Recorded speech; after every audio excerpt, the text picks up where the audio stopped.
Laugh to keep from crying. That's what got me through.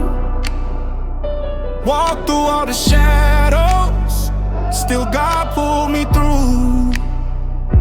Life hit me with battles, but I made it somehow. Laugh to keep from crying. Look at me now. I came about the struggle with my head held high. Heartbreaks tried to drown me, but I still didn't die. Had pain in my chest, had tears in my eyes, but faith kept me steady, had to learn how to rise. These lessons made me stronger, now the story is mine. Every step, every fall, now I walk in my prime. From the lows to the highs, man, I kept on trying. This the journey, this the truth, laugh to keep from crying. Laugh to keep from crying. That's what got me through. Laugh to keep from crying.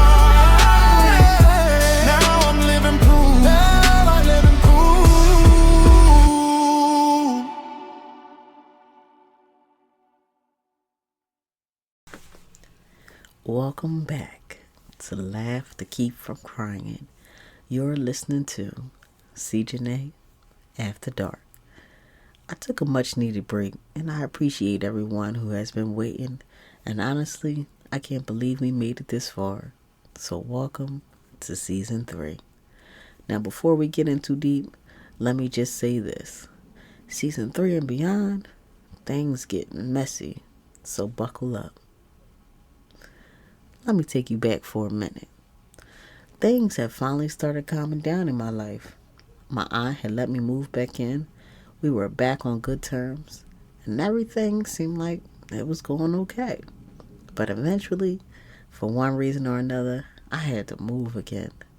This time, my mom told me I could come stay with her. Now for me, that felt different than it had before. Because at that point, she wasn't with my former stepdad anymore, so I actually felt comfortable moving in with her. She didn't live far from my aunt. My mom was actually renting a 4-bedroom house from a family member. The rooms weren't huge, but I had a decent sized room for me and my baby girl. So in the house, it was my mom, her boyfriend, who later became my stepdad, my brother, my sister, me, and my daughter. When I moved in, things seemed okay. I still didn't have a stable job yet. My mom told me to just pay what I could for the time being and help out with some food stamps. And I appreciated that because honestly, I really was trying. I was actively looking for work, but it was hard when you have a 2-year-old, no child care, no babysitter, and you were trying to figure life out all at the same time. So I helped out where I could around the house. Food stamps helped with grocery, but I knew that didn't pay the bills. My days started falling into a routine. My boyfriend would come over. We'd hang out in my room. Sometimes he'd cook something for me. We'd watch TV, fall asleep. Just normal stuff. My family, they actually liked my boyfriend. So at first, there really weren't any issues. But eventually, my mom started complaining about certain things, mostly about my boyfriend being over and upstairs in my room. Now listen, I was around 20 years old at this point, but I've always believed in respecting someone else's house. At the same time, I started feeling like I didn't really have much say in my own life. And honestly, I could tell some of the complaints weren't even coming from my mom. They were coming from her boyfriend. He complained about everything, what I should and shouldn't be doing, how often my boyfriend was over, all of it. One of the biggest issues became the car. My mom had this little Ford Focus. Sometimes she would let me drive it, even though I only had my permit at the time. Was that the smartest thing? Probably not, but it was my mom allowing it. Her boyfriend didn't like that at all.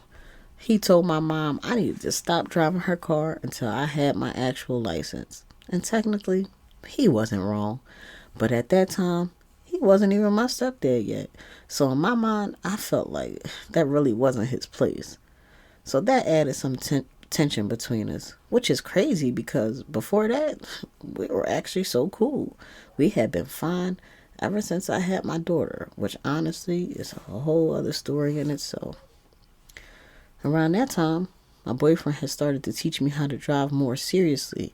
We would go down to his parents' house, practice with their minivans. I was terrified. He would take me on Broad Street, the expressway, places that had my heart race. Eventually, I went to take my license test. The first time, I failed.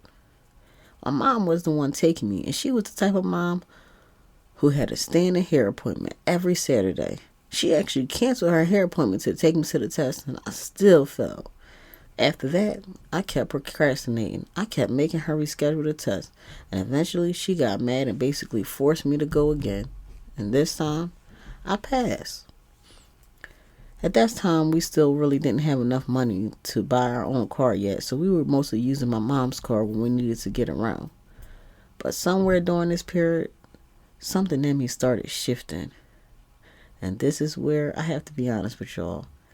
I had spent so long wishing for stability, wanting a safe place, wanting some sense of normal life. And when I finally had it, I started convincing myself that it was boring. Now that sounds crazy because this is coming from someone who had literally been struggling just to find somewhere to lay her head not long before. But that's where I was mentally at the time. My boyfriend and I had fallen into a routine. We would go to his house, watch TV, relax, spend time together.